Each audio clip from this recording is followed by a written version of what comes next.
നാമം ജപായനം പുണ്യം നിരുപമദീപാങ്കുരം പോലെ സ്വരശ്രുതിലയവരമതുലം ദീവാങ്കണം മോക്ഷസംഗീതസാരം നീളും വഴിത്താരയിൽ ജീവതാരം മന്ത്രാലാപം മായാവിൻ നിൻ പ്രസാദം. ദീപം ദീപം ദീപം. ഏവർക്കും സന്ധ്യാദീപത്തിലേക്ക് സ്വാഗതം. ശ്രീരാമൻ തന്റെ അവതാര ലക്ഷ്യം പൂർത്തിയാക്കി സരയൂ നദിയിൽ ലയിച്ചു. ശ്രീകൃഷ്ണൻ തന്റെ അവതാര ലക്ഷ്യങ്ങൾ പൂർത്തിയാക്കി സ്വർഗാരോഹണം ചെയ്തു. നാം യഥാർത്ഥത്തിൽ ആരാധനയിലൂടെ അർത്ഥമാക്കുന്നത് ഈശ്വര സാക്ഷാത്കാരമാണ്. ഏത് രൂപത്തിലോ ഭാവത്തിലോ ഉള്ള മൂർത്തികളെ ആരാധിച്ചാലും ലക്ഷ്യം ഒന്ന് തന്നെ. എന്നാൽ മേൽപ്പറഞ്ഞ മഹത്തായ ജീവിത കഥകൾ ആരാധനയെ കൂടുതൽ എളുപ്പമാക്കുന്നു. അത് തന്നെയാണ് ശ്രീരാമനെയും കൃഷ്ണനെയും ആരാധിക്കുന്നതിനു പിന്നിലുള്ള രഹസ്യവും. ബാലാലയങ്ങൾ എന്ന് നിങ്ങൾ കേട്ടിട്ടുണ്ടാകും. ക്ഷേത്ര പുനർനിർമ്മാണ വേളകളിൽ ശ്രീകോവിലിനു മാറ്റം വരുത്തുമ്പോൾ ദേവചൈതന്യത്തെ ആവാഹിച്ച് മറ്റൊരു ചെറുപുര കെട്ടി പ്രതിഷ്ഠിക്കുന്നു. ഈ താൽക്കാലിക ആരാധനാ സ്ഥാനങ്ങളാണ് ബാലാലയങ്ങൾ. പണി പൂർത്തിയായ ശ്രീകോവിലിൽ ദേവപ്രതിഷ്ഠ നടക്കുന്നതോടെ ഈ ബാലാലയങ്ങൾ പൊളിച്ചു കളയുകയാണ് പതിവ്. ഇനി നമുക്ക് ദീപാരാധന കാഴ്ചയ്ക്കായി ക്ഷേത്രാങ്കണത്തിലേക്ക് പോകാം.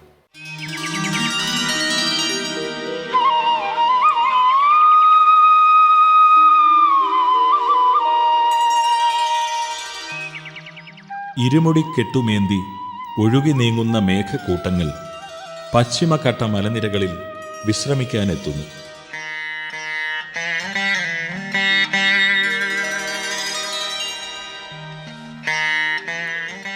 വ്രതശുദ്ധിയുടെ നീരൊഴുക്കിൽ കരകളെ തഴുകി ഉണർത്തി അച്ഛൻ കോവിലാർ തിരുസന്നിധി തേടി യാത്രയാകുന്നു.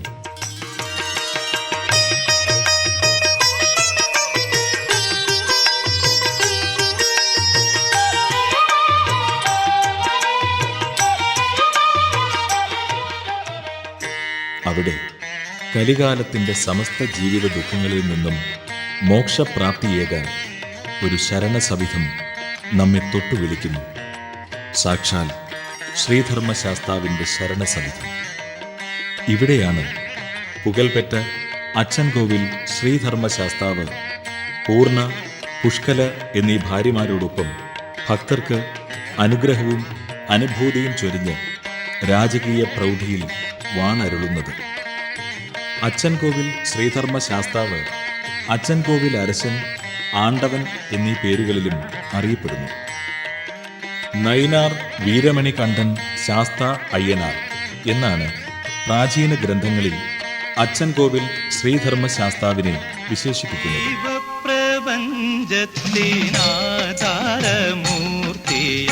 ശ്രീധർമ്മശാസ്താവേ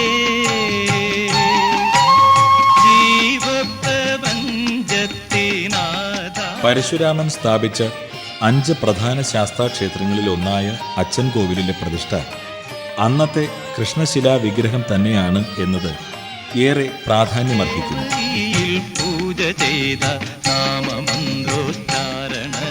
ഇവിടുത്തെ മറ്റൊരു സവിശേഷത ക്ഷേത്ര സമീപത്ത് വിരാജിക്കുന്ന മലകൾക്കും സമീപമൊഴുകുന്ന നദിക്കും എല്ലാം ഒരേ പേരു തന്നെയാണ്.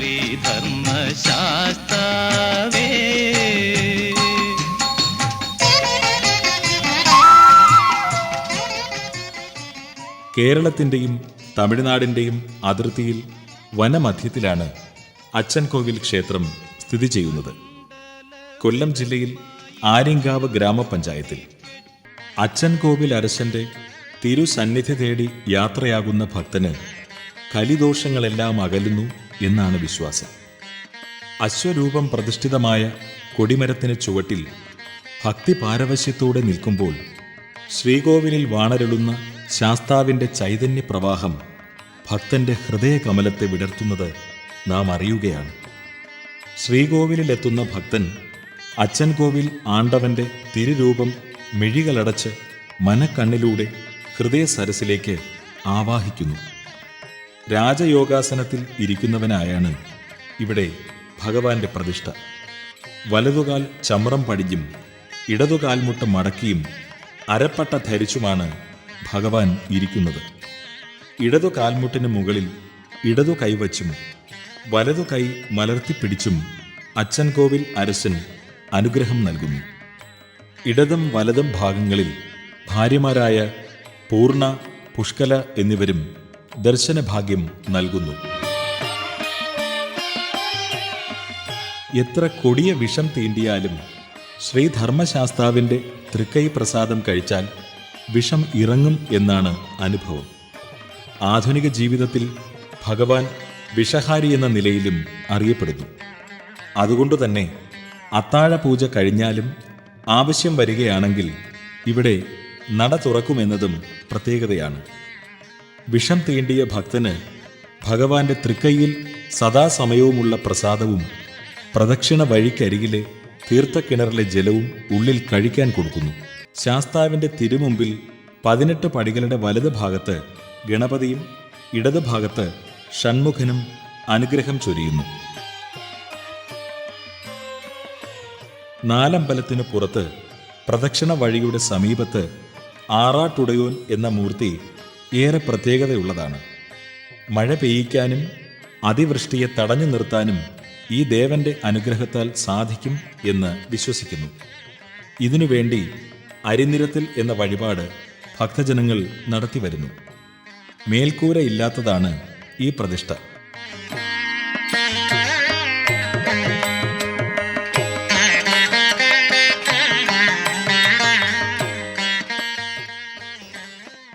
അച്ചൻകോവിൽ ശ്രീധർമ്മശാസ്താവ് അച്ചൻകോവിൽ അരശനായും ആണ്ടവനായും ഭക്തജനങ്ങളെ സംരക്ഷിക്കുകയാണ്.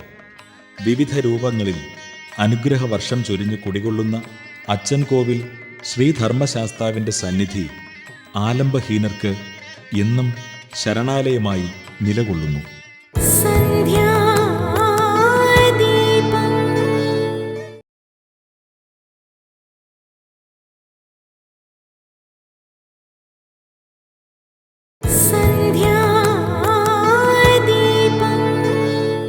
ഉപദേവന്മാരുടെ പേരിലും അച്ചൻകോവിൽ ഏറെ പ്രസിദ്ധമാണ്.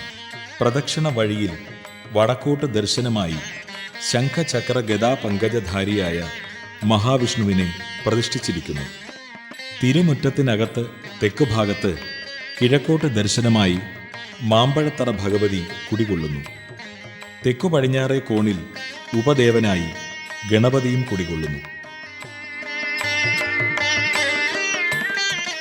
പടിഞ്ഞാറേ ഗോപുരം കടന്ന് മുന്നോട്ട് നടന്നാൽ ആൽത്തറയിൽ നാഗരാജാവിനെ പ്രതിഷ്ഠിച്ചിരിക്കുന്നത് കാണാം.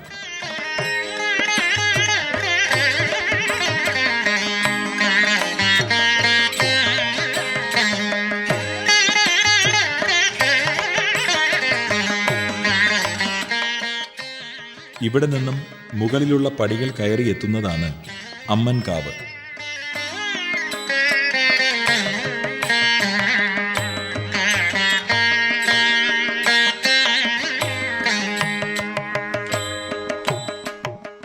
ശ്രീഭദ്ര, വനദുർഗ എന്നീ സങ്കല്പത്തിലുള്ള 2 കണ്ണാടി പ്രതിഷ്ഠകളാണ് ഇവിടെയുള്ളത്.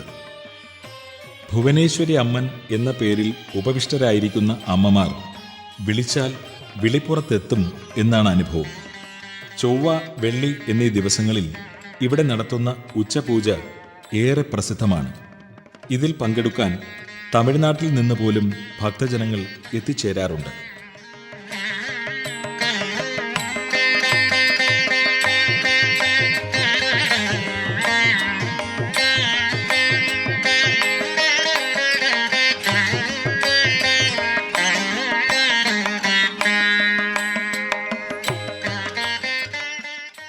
കുഞ്ഞുങ്ങളില്ലാതെ ദുഃഖം അനുഭവിക്കുന്നവർക്ക് അമ്മൻകാവിലെ ദർശനം ജന്മസൗഭാഗ്യം നേടിക്കൊടുക്കുന്നു എന്നാണ് അനുഭവം. പുത്രലബ്ധി ആഗ്രഹിക്കുന്നവർ ദേവിമാർക്ക് കരിവള, മഞ്ഞൾപ്പൊടി, പട്ട് എന്നിവ സമർപ്പിച്ച് ശരണം പ്രാപിക്കുന്നു. കുട്ടികൾക്കുണ്ടാകുന്ന ഭയം തുടങ്ങിയ ദോഷങ്ങൾക്ക് ഇവിടെ സമർപ്പിച്ച കരിവളയിലൊന്ന് അണിഞ്ഞാൽ പരിഹാരം ഉണ്ടാകുമെന്നും വിശ്വസിക്കപ്പെടുന്നു.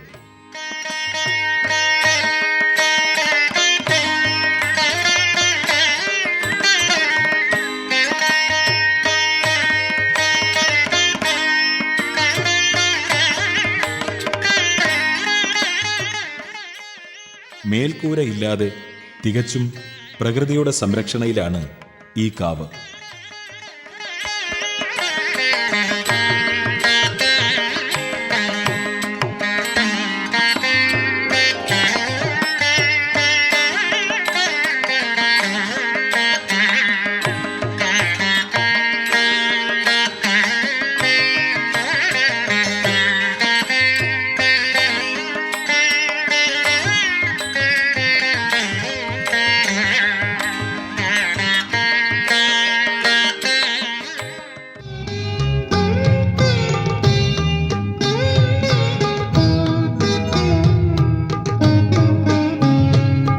അച്ഛനും നീയേ അമ്മയും നീയേ അച്ഛൻ കോവിലയ്യപ്പ. അച്ഛനും നീയേ അമ്മയും നീയേ അച്ഛൻ കോവിലയ്യപ്പ. മിത്രവും നീയേ രക്ഷയും നീയേ സത്യസ്വരൂപനാം അയ്യപ്പ. മിത്രവും നീയേ രക്ഷയും നീയേ സത്യസ്വരൂപനാം അയ്യപ്പ. അച്ഛൻ കോവിൽ ശ്രീധർമ്മശാസ്താവ് അച്ഛൻ കോവിൽ അരശനായും ആണ്ടവനായും ഭക്തജനങ്ങളെ സംരക്ഷിക്കുകയാണ്. വിവിധ രൂപങ്ങളിൽ അനുഗ്രഹവർഷം ചൊരിഞ്ഞു കുടികൊള്ളുന്ന അച്ഛൻ കോവിൽ ശ്രീധർമ്മശാസ്താവിൻ്റെ സന്നിധി ആലംബഹീനർക്ക് എന്നും ശരണാലയമായി നിലകൊള്ളുന്നു.